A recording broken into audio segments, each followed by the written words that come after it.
Gamers! Guild Wars 2 has a lot of expansions and DLCs. But which one is the best?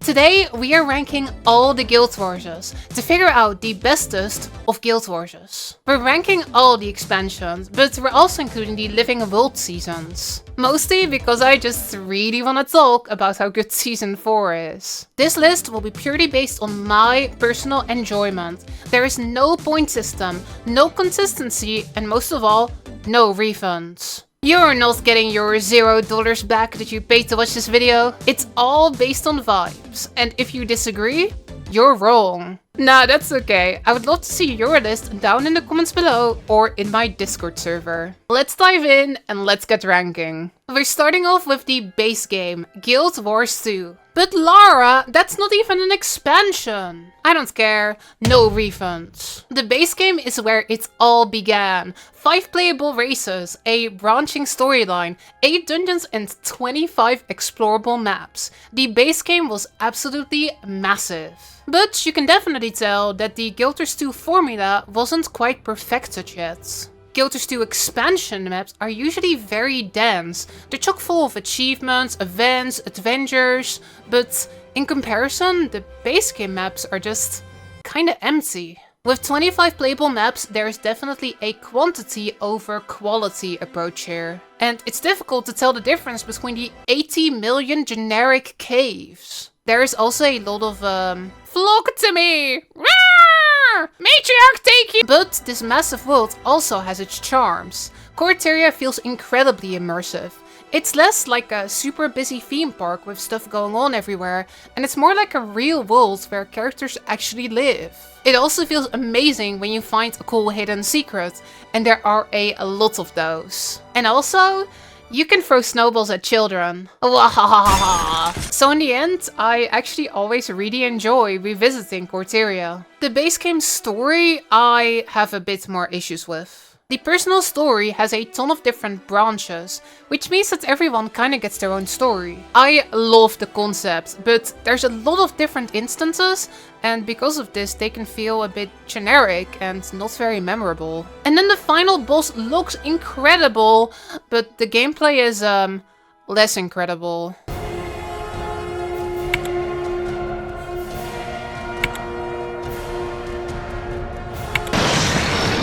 But it's not all bad. I actually really enjoy the introductory story arcs, and after 13 years, I'm still upset about Tybalt. Tybalt, no! While the base game definitely had its flaws, I still think it was a great starting point for Guild Wars 2, and I always enjoy revisiting it.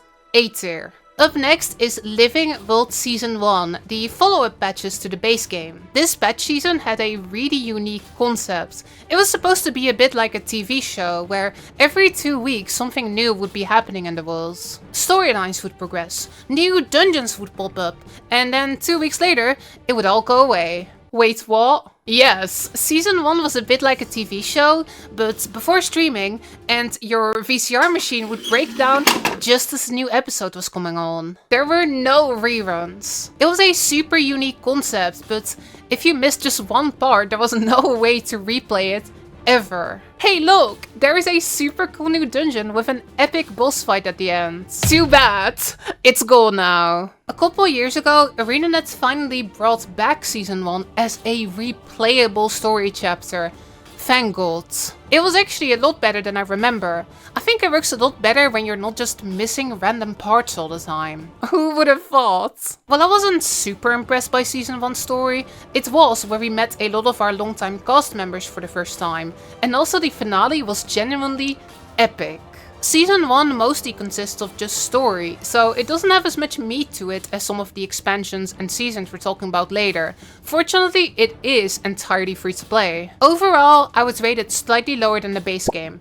B tier. And then, after Season 1, Season 2. This time, the story was actually replayable from the start, and the content actually stayed in the game. Huge! We got Drytop! We got the Silverways! Wow, look at this incredibly vibrant color palette. All kidding aside, it was actually really nice getting these permanent new maps. There's these cool aspect abilities in Drytop, which make you go, whee!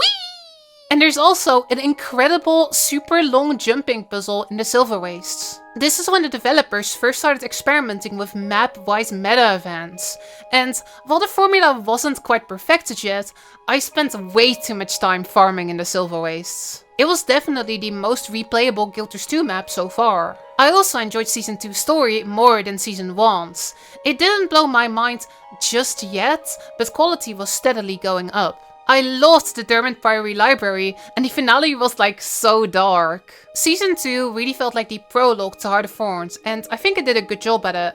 I would rate it higher than Season 1, but its relatively small scope still makes it end up in B tier. And then, after 3 long years of complaining on the forums that we wanted an expansion, we finally got it. Heart of Thorns was really the 2.0 version of Guild Wars 2.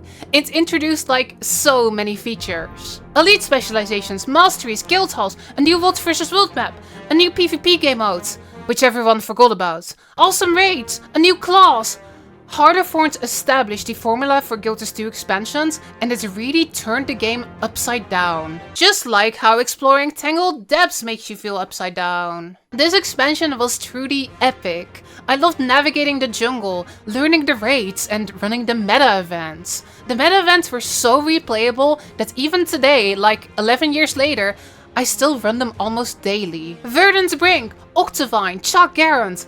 Dragon's Stand was like on an entirely new scale for meta events, and it absolutely blew me away. But Heart of Thorns was also kinda really freaking difficult. Navigating the jungle could be confusing, and the monsters hit super hard.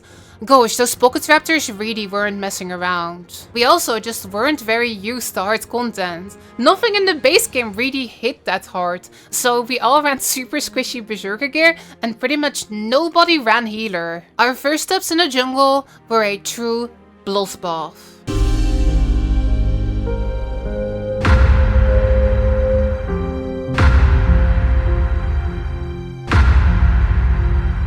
The difficulty was eventually toned down a bit, but even after those nerfs, Heart of Thorns easily remains the hardest expansion. My biggest issue with Heart of Thorns was actually not the difficulty. Not because I was good, but I was an Ellie main, so maybe I was already desensitized to going downstate. No, for me, my biggest issue with Heart of Thorns was the story. It's not that it was awful, I just don't remember a lot of it. It all felt extremely rushed. And while the final instance was like super cool, the rest of the story just didn't really stick with me. I really should just go back and replay it. But regardless of the story, Heart of Thorns was an incredible expansion. This is our first S tier. After Heart of Thorns came Living World Season 3. Gamers, I interrupt your regularly scheduled program for something really important. You're probably thinking that I am currently gonna tell you about the sponsor of this video. There is no sponsor. My YouTube channel is really small.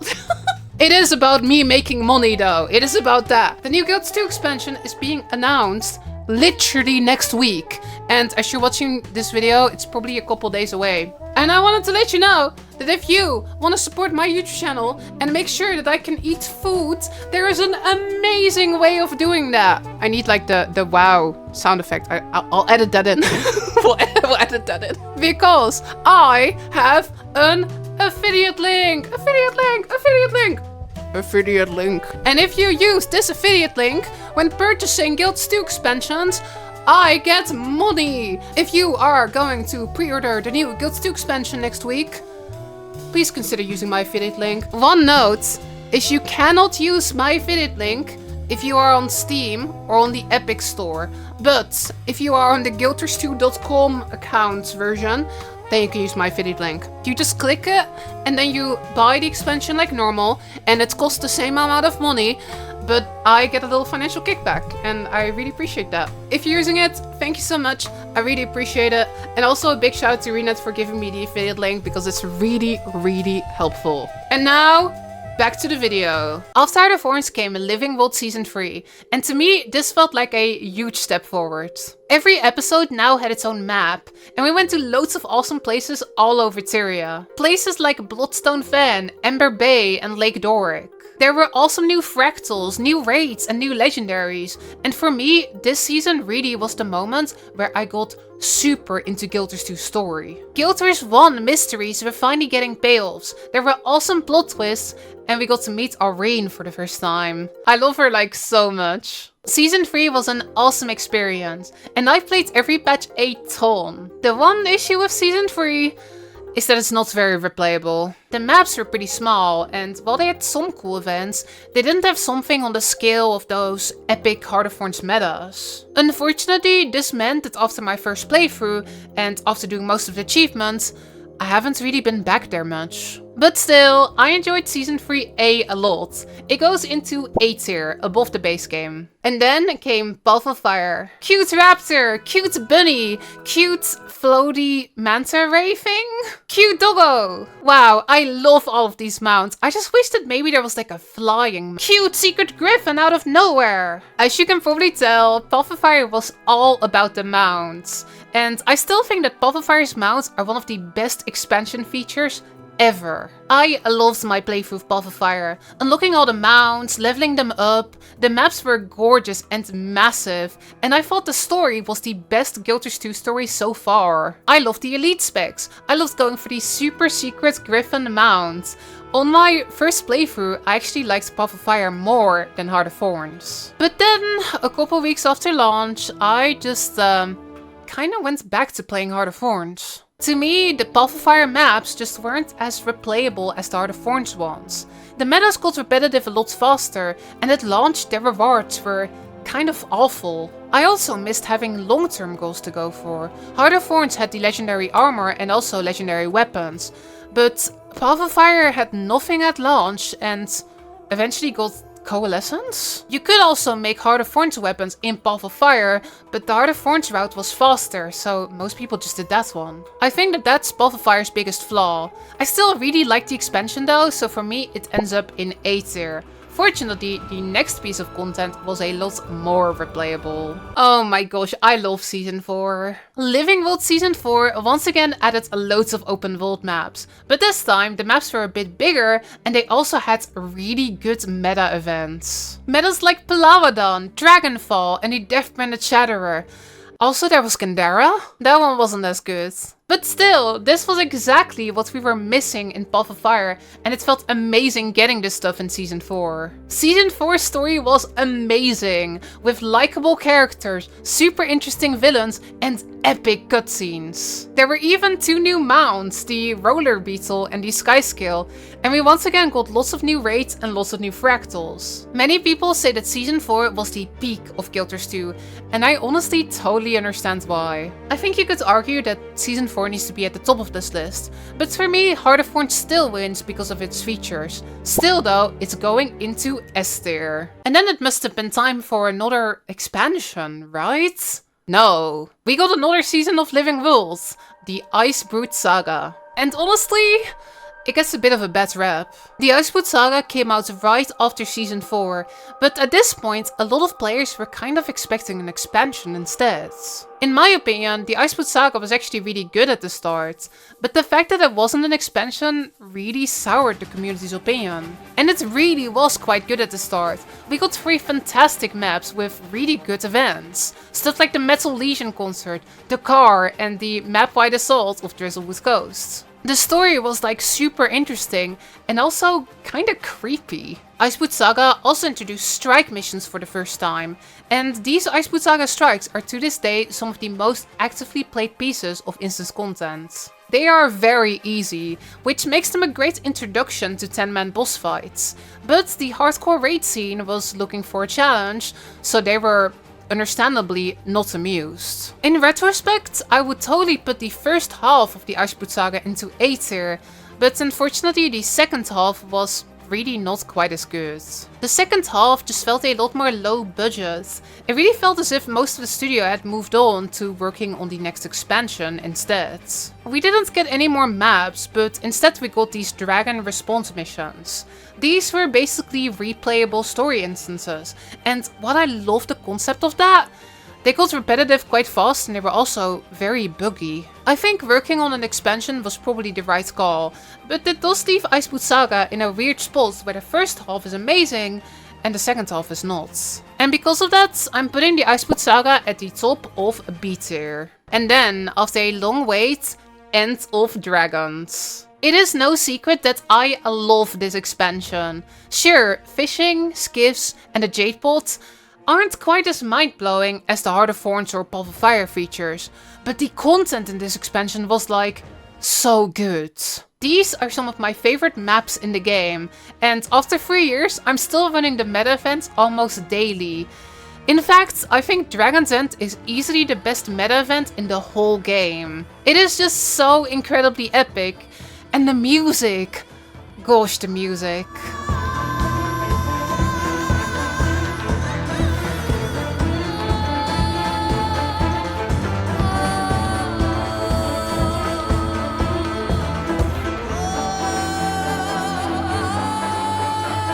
End of Dragons once again added strike missions, but this time they also had a challenge mode.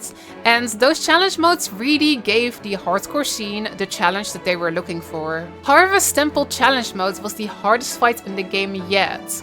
It would take weeks to master and I loved every second of it. I love the Harvest Temple strike. I love the Sighting Province map and I love the Dragon's End meta. This expansion had so much of my favorite content in it. It's actually my favorite expansion. Hot take alert! That's right, I'm gonna put End of Dragons above Heart of Thorns.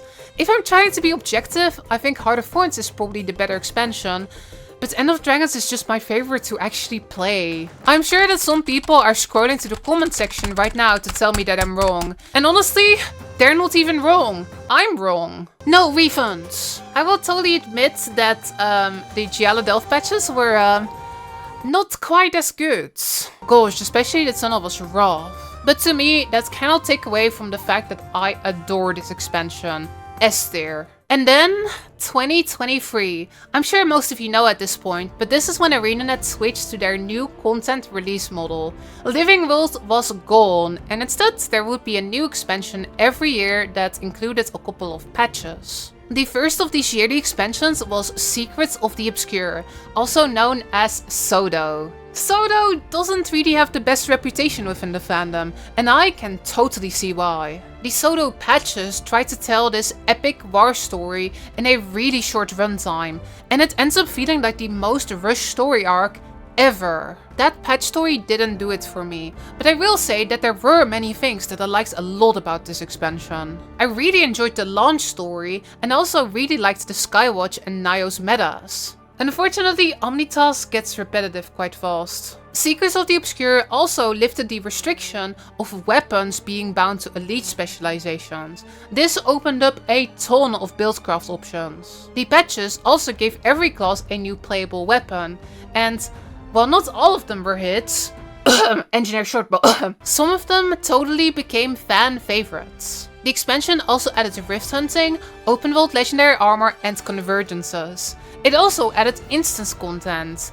Lonely Tower and Cosmic Observatory didn't really do it for me, but I absolutely adored Sarah's legendary modes. This boss is in my opinion the best boss fight ArenaNet has ever released. The music, the design, it is incredibly difficult, but at the same time it still feels fair and doable. I spent like months of my life fighting this boss 5 nights a week.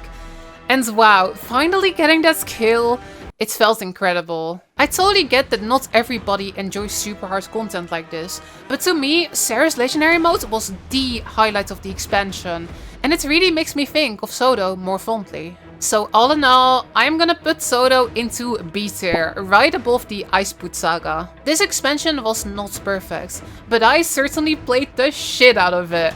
Thanks, Sarahs. And that brings us to our latest expansion, Janthir Wilds. We actually just got its final patch, so everything's still really fresh. Janthir Wilds added bears and also player housing. This place is no longer home to me, but perhaps it can be for you.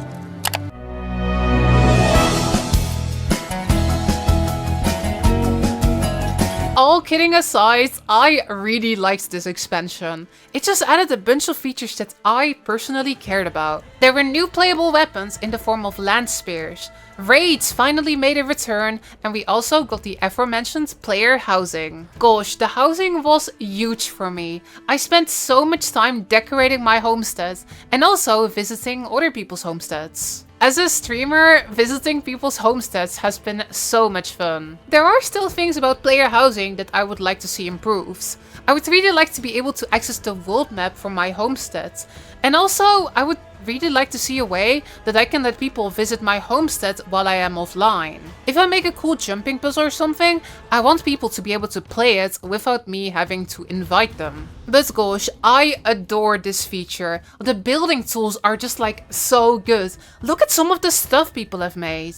I was also really happy that raids were back, and to me the land spears felt a lot more fresh than the weapons from Sodo. I think it's because they had new animations. I do understand though that these features don't necessarily appeal to everyone. A lot of my friends don't care about homesteads at all, and raids are also still pretty niche. I'm honestly surprised that ArenaNet didn't just make the raid normal mode really easy.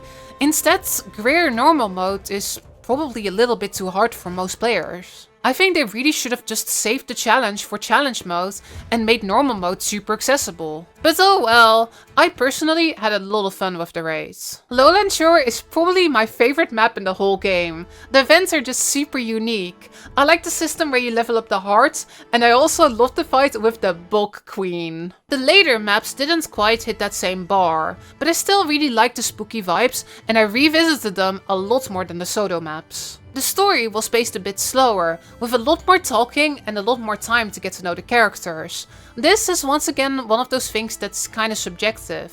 I actually got really attached to Stoic Alder and Pokey, but I do understand that some people don't like waiting around for dialogue. And honestly, Stoic Alder, Wayfinder, me and my bearkin from Janthir speak really slow. But my biggest criticism of Janthir Wilds is that the finale patch felt pretty anticlimactic. If you've played it, I'm sure you know exactly what I mean. The story just really needed one more epic boss fight, one more epic cliffhanger cutscene to make us hyped for what comes next. Instead, the story just kinda ended. But overall, I really enjoyed Janthir Wilds, and I thought it was a decent upgrade over Sodo. Janthir Wilds goes into A tier, right below Path of Fire. And wow, we have now ranked every single GW2 expansion and DLC. I really hope that you enjoyed the video. I'm super curious what your ranking is, so make sure to let me know either in the comment section, in my Discord, or on my Twitch stream over at twitch.tv/Loranity. Thank you so much for watching, and I will see you next time.